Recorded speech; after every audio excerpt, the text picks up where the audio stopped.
tagenda kuddamu kufuga wano tetumuwagala.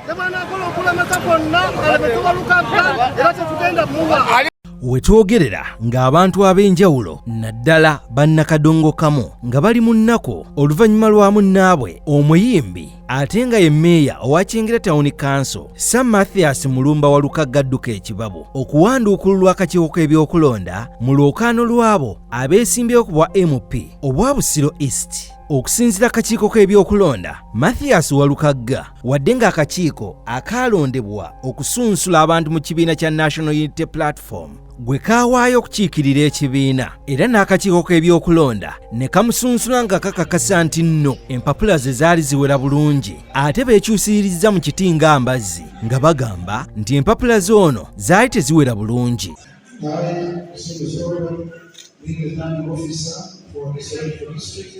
Pursuant to the Paramedical Commissions Act, Cap 177 declare Walukagga Mathias clearly medical as incarnate and this medical requirement for the Singapore constituency and the Wakiso district.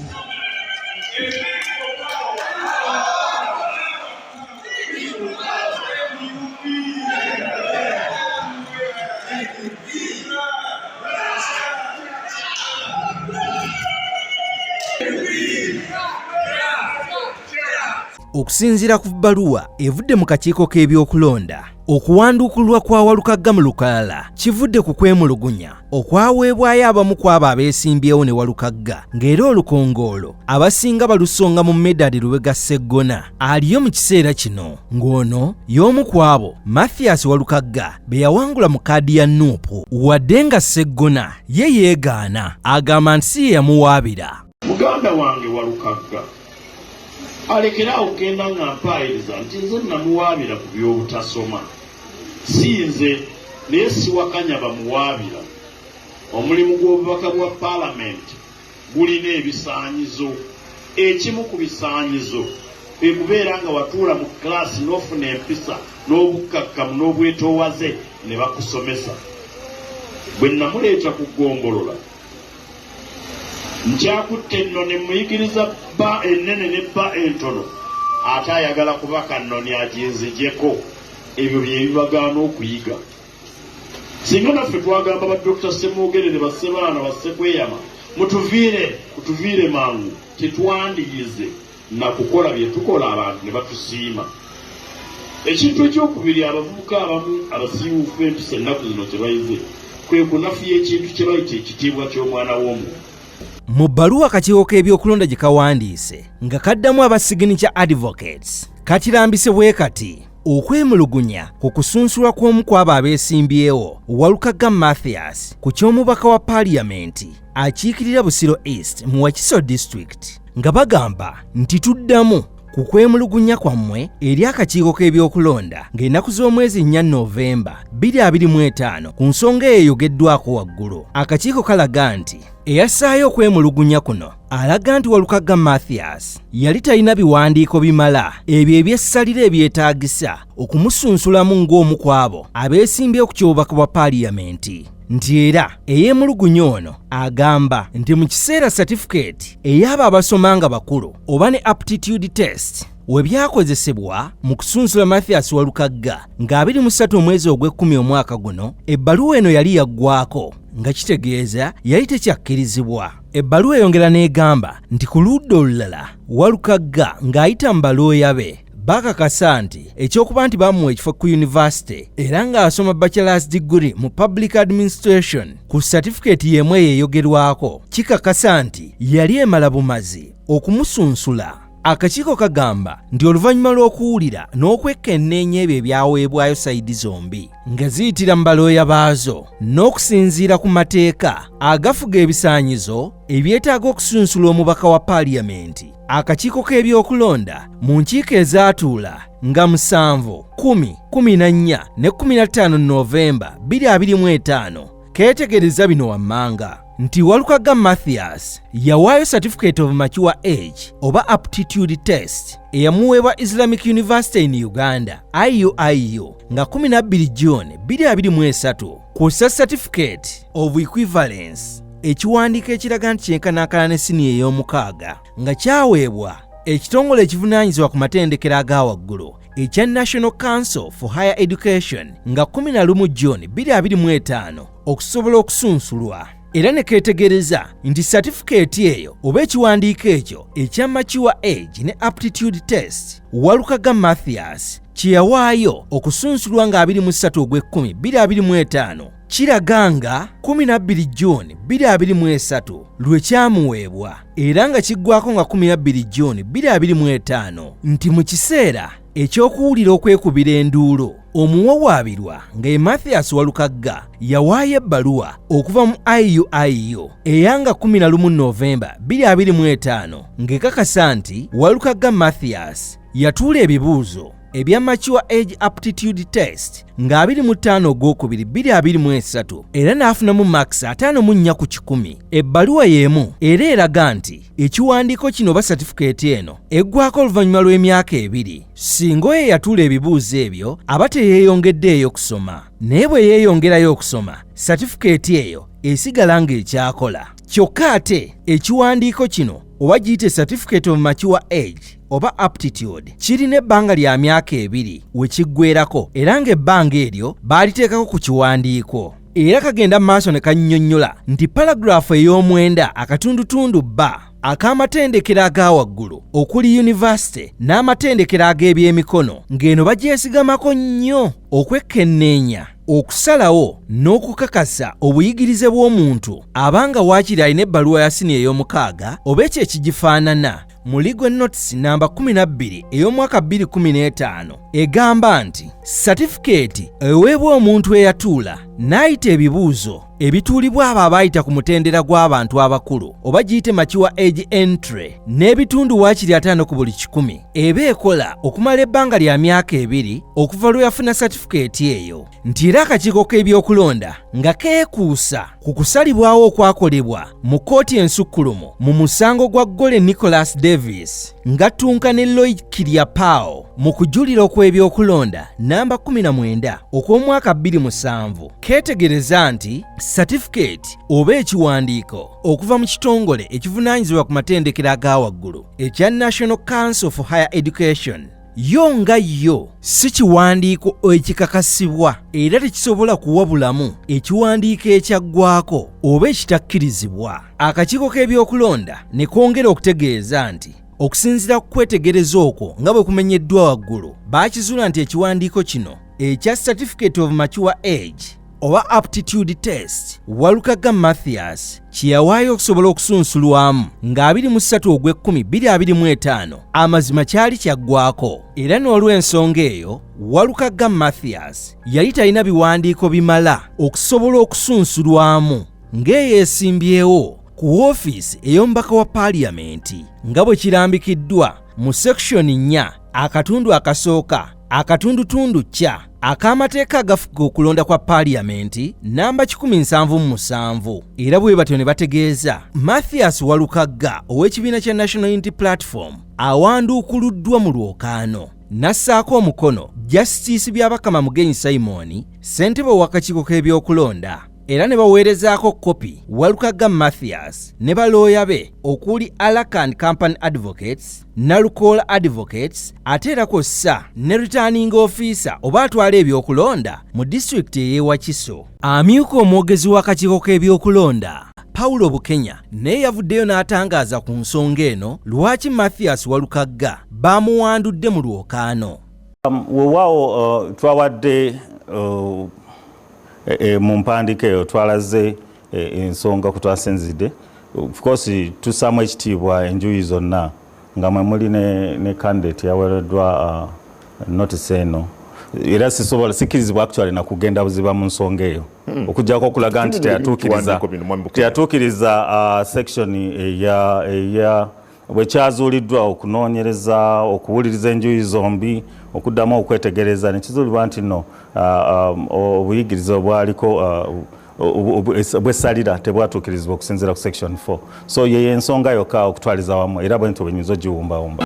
Oluvannyuma abakulira ekibiina kya National Unity Platform NUP bayise bannamawulire bukubirire ne boogera ku nsonga zino nga bagamba nedda bannange kisusse okuwanduukulula abantu baffe kususse era nabyama w'ekibiina kino Lewis Lubongoya n'avaayo n'annyonnyola abantu ab'enjawulo abazze bawanduukululwa n'agamba nti kino tebagenda kukigumiikiriza era bagenda kuddukira mu kkooti kuba balina obukakafu bwonna nti Mathias Walukagga alina ebiwandiiko ebyetaagisa okubanga avuganya mu kalulu kano. Lubongoya agamba nti kyakakasibwa nti ebbaluwa ey'amakiwa age entry tesobola kuggwako singa omuntu abeera yeeyongeddeyo okusoma ate ng'era Mathias Walukagga ali mu kusoma ku yunivasite. Bwe batyo ne bakakasa nti bagenda kuddukira mu kkooti enkulu beekubira enduulu.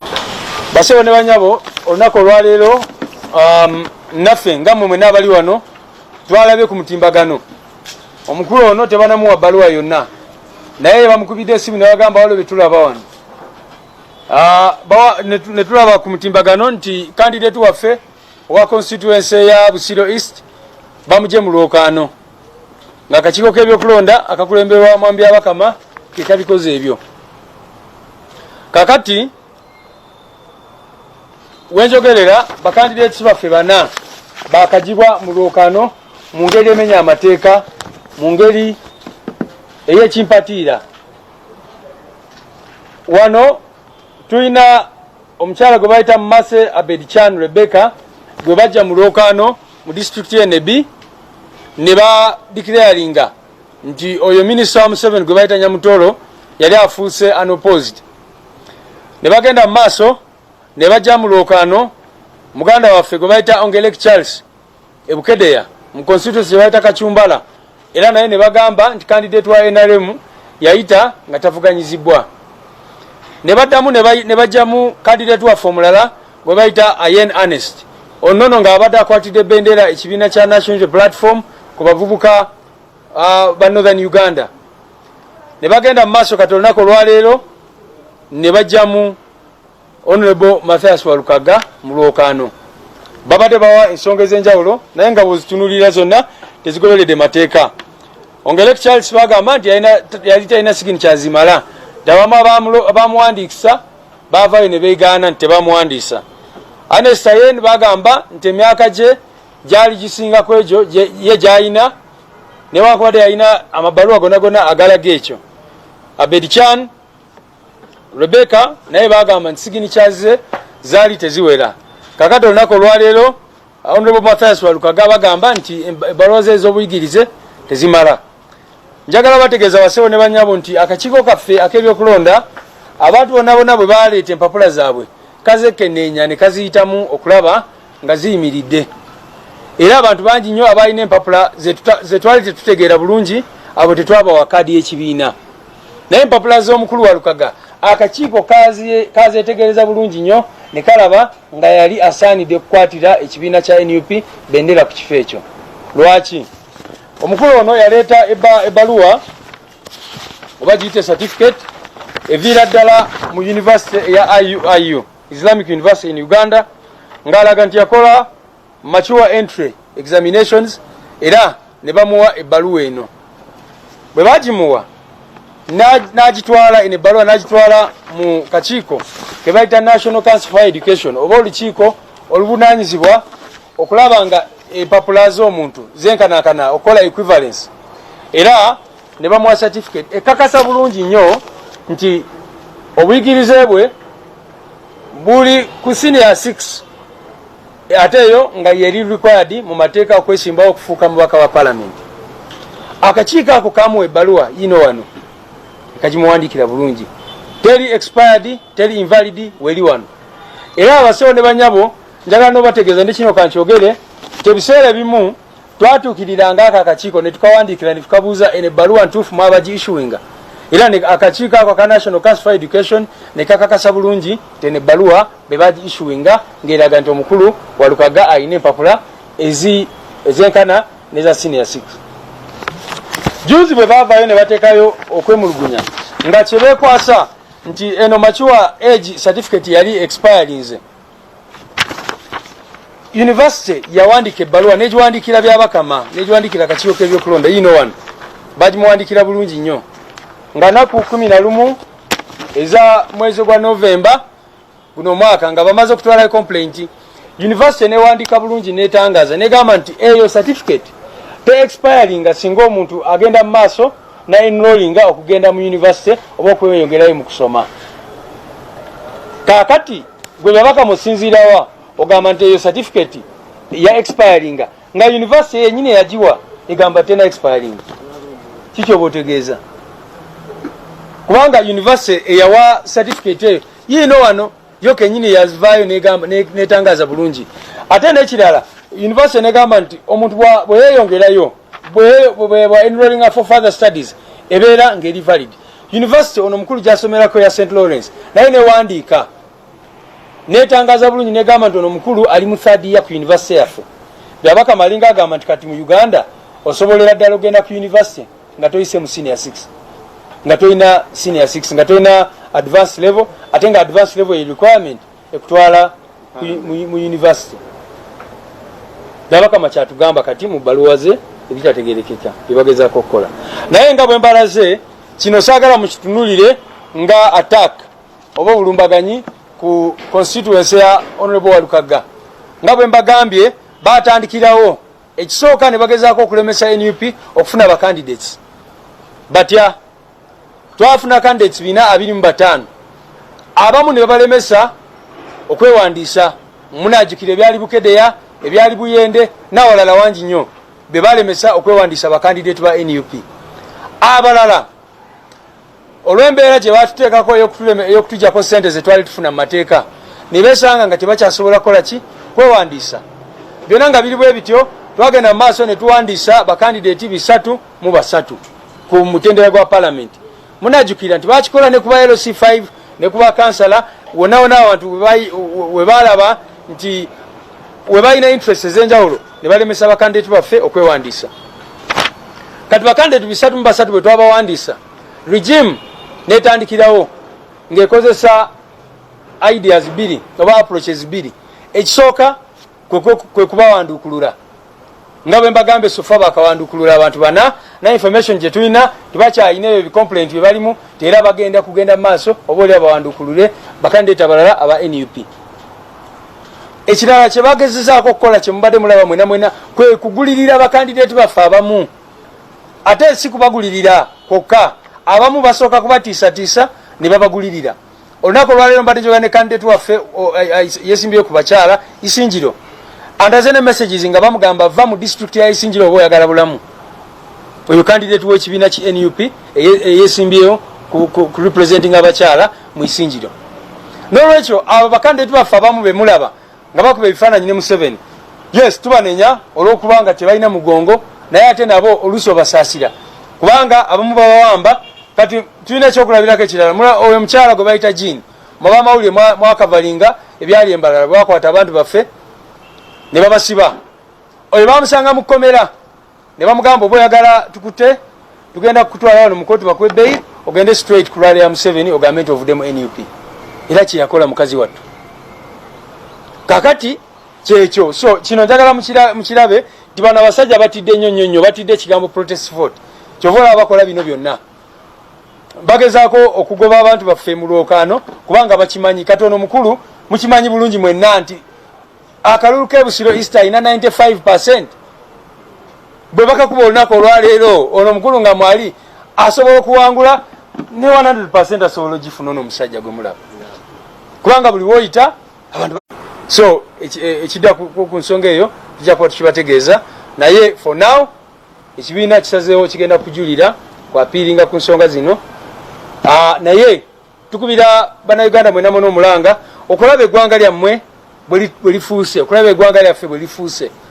Ndi kaakati okeera ku makya nga UPDF yekubya abantu emiggo, akawungezi poliisi eri mu kusambasamba abantu emitwe n'okukola ki. Ate akakiiko k'ebyokulonda ke baali badde osuubira ke bagamba nti kakulembera omulamuzi nako kakola bye kaagala, ebintu bwe bityo bitategeerekeka.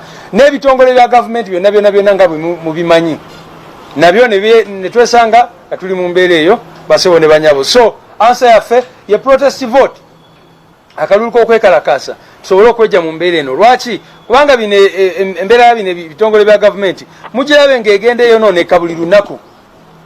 Waliwo ebintu bye balina ensonyi okukola mu kalulu akaggwa naye kati babikola.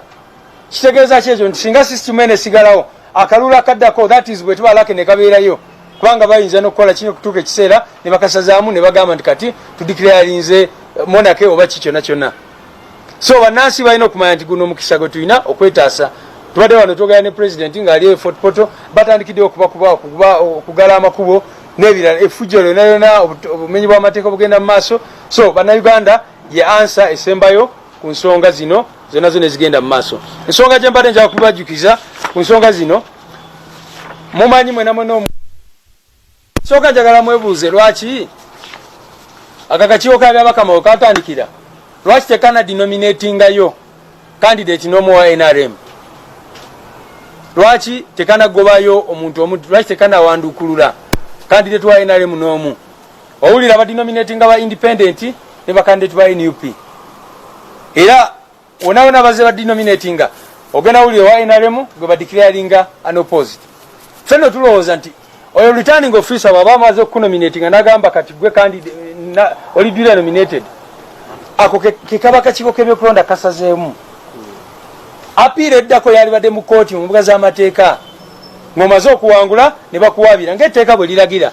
Naye kati kati akakiiko k'ebyokulonda kabyabakama kali mu kubategeeza nti osobola okwewandiisa n'ofuuka candidate n'otuuka ku lunaku olw'okulonda lwenyini ne bakuwandiikira ne bakugamba omanyi ki tukudenominatinze.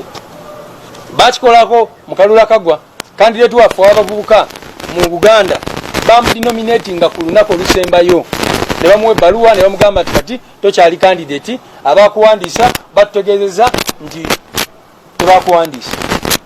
Kakati byebyo oyo musajja neyesanga talina nabudde bwakugenda mu kooti. Mukimanyi tubadde tubagamba nti zino rulings tubadde tuzisaba kubanga tubadde tukimanyi emizanyo gyabwe, naye olaba oluusi bazidireyinga intentionally nga bakimanyi nti ono bwaddukira mu kooti nga kyalinayo budde oba oli abasobola okufunayo ki bwenkanya, kati ne bagezaako okudireyinga n'ebirala bwe bityo. So tuvumirira bino byonna byonna ebikolwa bali mukola, nababuulidde nti ensonga za Lwasanda oyo abantu bwe baavayo ne bemulugunya mwalaba certificate bagiteekayo bonna bonna ng'agamba nti yafuna certificate eya UPDF, nti era certificate eyo yagifuna mu 1982. UPDF yatondebwawo semateeka wa 1995, naye n'omukulu yaleeta certificate eya 1982 ndowooza n'agamba nti ya UPDF ye yagimuwa certificate of basic military training. Kakati n'agenda mu National for Council for Education, oyo mukulu n'afuna ebbaluwa bweti eya National Council for Education gye bagamba nti yali equivalent, yalina equivalence. Bwe batuukirira akakiiko k'ebyokulonda basewo ne banyabo kaavaayo ne kategeeza nti bwe kalaba ku certificate eno bwe kati kaba tekasobola kwogera kintu kyonna kyonna. Akakiiko k'ebyokulonda njagala muddeyo mulabe obutambi obwo. Akakiiko k'ebyokulonda kagamba nti ffe si omulimu gwaffe si gwa equatinga documents. Toli bwaleeta certificate okuva mu National Council for Education kiba kitegeeza nti ffe, kubanga Electoral Commission ekimanyi nti si buyinza bwayo okuinquiringa into equivalence of documents as long as they are valid. Obuvunaanyizibwa bwako baali badde okulaba nti eno certificate ntuufu oba si ntuufu. Kituufu National Council yagiissuing oba nedda. Naye National Council bwevaayo negamba nti eno certificate fe abagiissuinga. Kaakati akakiiko k'ebyokulonda kaba tekakyalina buyinza okugamba nti eno certificate tesobola kuyimirira.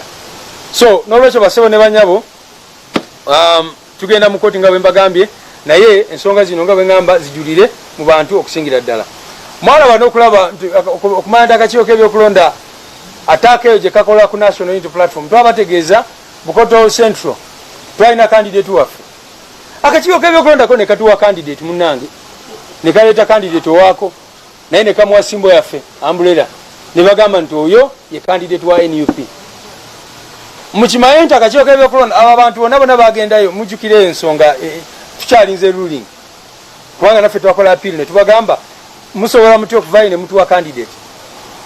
Bwe byali mu district ye Mubende mwalaba kye baakola candidate waffe gwe baakwata ne bagamba nti simanya alese empapula nga njigire ne bamukwata police immediately ne mutwala. Naye kaakati oyo eyajingirira gwe baakozesa ne bamuwa stamp yaffe ali Butaala tebalina kye bamugambako. So byonna byonna biraga nti bino electoral commission teri mu kukola kyonna kyonna ekiri mu mateeka bo bali mu kuzanya byafuzi ebiyamba mwami Museveni ne system ye. Mathias Walukagga yagumizza abawagizi be n'agamba nti ye mugumu nti ensonga eno ajja kugiwangula era n'ayongera okulaga ebiwandiiko ebikakasa nti nno yasoma era n'asobola okusunsulwa. Erinnya lyange nze Walukagga Mathias. Olunaku olwaleero tuli wano ku kitebe oluvannyuma lw'okulaba social media nga waliwo ekiwandiiko ekitambula nga kiraga nti banzije mu lwokaano lw'okwesimbawo ngombaka Parliament owa Busiro East akakiiko k'ebyokulonda kenyini akansunsula ate era ke kagamba nti kakoze kikanzijeemu nga beekwasa nti obudde bwe nagendako okufuna nomination oba okwewandiisa nti nalina certificate ya mature age entry aptitude test ngeri expired oba ng'eweddeko. University kwe twaliisenga maama w'omwana the issuing authority eyazaala omwana University University in Uganda gye nasomera nevayo ne bawandiikira ne bagamba nti ono tukiwa ekiwandiiko ekyo emyaka 2 singa omuntu aba takyeyambisizza kweyongerayo kusoma misomo mirala university n'emirala kibeera expired ne kasita akikozesa neyeyongerayo kisigala kiri valid kakikyakola. Nze natuula mu nnaku z'omwezi 25 ogwokubiri 2023 mu gw'omukaaga ebibuuzo ne bikomawo nga mpise mu gw'omunaana nefuna admission ku St. Lawrence University wayita emyezi 2 gyokka kati era ndi ku mwaka gwa 3. University zonna zibawandiikira akikiiko k'okulonda IU za St. Lawrence ate natwala ne certificate mu National Council for Education to be equated and it was equated successfully neberanga empa equivalence eya senior 6 ku honorable Rwashande bwe bagitunuddeko bagambye makyazo omuntu azze nayo nga eri authentic tewaliiwo kye tuyinza kuddamu eyibaluwa esembayo kyokka ate ku Walukagga ye bwagireese ne bagamba nti ate ye si ntuufu kyokka nga National Council for Education fena yakola ki eyatuwa eyakola amagye mu 82 nange eyakoze mu 223 nga nkoledde n'amasomero ge nkoleddemu weegali manya abaganda bagamba nti twalinga nkyerabidde olugero olwo amasomero weegali gavudde ne gawandiika ebbaluwa ne zijja so eno ngitwala nga okusalawo kwabadde kwa byabufuzi so si kwa mateeka nga mukama wange esigibwa abannyonnyodde tetugenda kutuula tugenda mu high court ebeere nga yegenda okutaputa ekintu kino ate era abajulizi ezo universities zensomeddemu siza kwewayiriza kwa babeere nga bakitaputa mayi bajja kigoba era abawagizi bange mwenna mbagumya aba Busiro East akalulu kaffe gye kali mu 10 kasigale nga gye kali National Unity Platform tesobola kusunsula muntu atalina biwandiiko nange kennyini ku level yange sisobola kujjaga nti nesimbawo nga mayi biwandiiko tebikola kikyemba nnoonya nengamba nti ntadde town council ngenda mu parliament gye mmanyi ekyetaagisa okugendayo era nga mbirina ate yo electoral commission yakoze muzannyo gwayo n'abo benvuganya nabo kubakkirizo bagaana lwe bampita lwali lwakutaano sijukira date nengenda ne council yampebwa council Nalukoola Abubeka nayogera n'omu kuba lawyers ba electoral commission gwesegenda kwogera linnya naye nga mukwano gwange n'agamba yantwala mu kasenge n'agamba nti kkirizo bagaana omu gw'ovuganya naye gwe bayita Honorable Sseggona yaleese ssente wano nnyingi nnyo buli muntu yamuwadde ssente so ate ng'era eyo statement justifyinga omusango gwabwe nti eyampaabira gwe bayita Kalimiro ye manager wa Honorable Sseggona. Muganda wange Walukagga alekera okugenda nga mpaayiriza nti nze namuwaabira ku by'obutasoma si nze naye siwakanya bamuwaabira omulimu gw'obubaka bwa palamenti bulina ebisaanyizo oba ofuna bulungi kiringa kwefulukuta bwanaakuwaabira CBS yebeemutumye so mu bufunze nga kwefuba nawaabira rediyo endala nga mukozi ku rediyo endala CBS yebeemukoze ki yebeemutumye so mu bufunze mubeere bagumize ekyali mugumu nnyo era mundaba ndi mugumu nnyo ndi mugumu nnyo siina buzibu bwonna era mmanyi nti nno tugenda kufuna justice mu high court. So byebigambo byange nalyogedde bingi naye ebisinga mukama wange abadde abikoze ki abyogedde. Wabulayo mu Busiro East buli omu ayogera kike. Abamu olukongolo balutadde mu Medad Lubega Sseggona nga bagamba nti ono olw'okuba alaba takyalina buwagizi y'ensonga lwaki alemedde kuwalukagga naye ne bwe kinaaba ki era tebajja kumulonda. Sabara agenda kuddamu kufuga wano tetumwagala. Ali mabega yenna ali eyasiikiriza lyali alembesanga mani bikini ki ne bw'anaagenda n'agulirira ki naye nze kyemusaba Masiyasi ate yamaliriza okusoma emyaka 5 si mingi ajje yesimbewo kuba ne banna beesimbyewo abamu bajja kuba tebagenda kukola okukomawo akakkane asanoonyeza akalulu pulezidenti Kyagulanyi. Ensonga y'okugyayo Sam Masasi paka mu palamenti kikoze bubi nnyo bawutazindamu essuubi otunuli baali bakoze kibi nnyo. Toyinza kusuula mubaka wa nsonga n'omuteeka mu kaseera ennyo obanga akasusi naye nga ye mubaka gwe tulinawo ow'ensonga tulabira ddala oli oyo yali alondeddwa. Toyinza kuleeta muntu atalina bugizi nti agenda mu palamenti. Palamenti egenda mu bantu bayivu kuva ku bino ebyoga nti gundi aziika nnyo gundi agenda n'akola embaga. Awulira oba ayagala oba tayagala tutekumuwa kuba yalina obusobozi ye mubaka gwe tulabawo. Twagala Walukaga bwe tujja okulonda betwaga kukyusa buyinza nsiri yakayana abasanyuke basanyuke Walukaga musajja waffe bw'aba ebitabo bimugyemu omulala aliwo yenna bwe batuwadde bobweni gwalangirira oba magola gwatuwa ffe nga tutambula Sseggona alumwe tugendako amagola wake. Waakiri byonna ebya kkooti n'ebirabo bwe binaabeera biganye bajja kulondamu Magoola omulala eyasuulibwa ebbali ab'ekibiina kya National Unity Platform. Male Mabirizi ng'ono y'omu ku balooya agamba nti Mathias Walukaga ne bw'anaddukira mu kkooti talina kyagenda kufunayo kuba amazima gali nti ebiwandiiko ebyo ye yali yabikubamu dde ebituli.